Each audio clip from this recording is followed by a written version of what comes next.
Please এই ভিডিওটা দেখুন, অনুরোধ রইল দেখুন। ওই যে কথায় আসে না, ফকিন্নি বড়লোক হইলে পরে মানুষকে মানুষ ভাবে না রে। ফকিন্নি বড়লোক হইলে ভাই মানুষের দাম আর তার চোখে নাই। ফকিন্নি বড়লোক হইলে পরে অহংকারে বুকটা ভরে হাঁটে। একে আমি ফকিন্নি বললে আমার মনে হয় কম হবে। ইসলামের কোনো জায়গায় এ কথা নাই যে আপনাকে গরুর গোস্ত, কোরবানির গোস্ত দিতেই হবে। কোরবানির গোস্ত আপনি একটু দিয়েন না, অসুবিধা নেই, আপনারটা আপনিই খান। কিন্তু এটা কেমন আচরণ?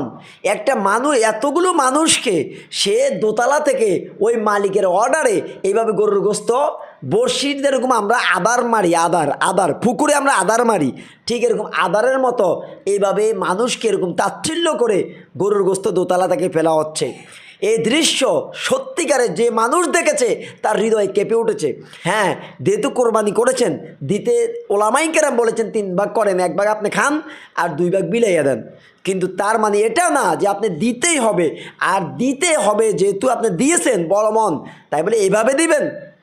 এতে প্রমাণ হয় এরা পকেন্নি হঠাৎ করে বড় লোক হয়েছে।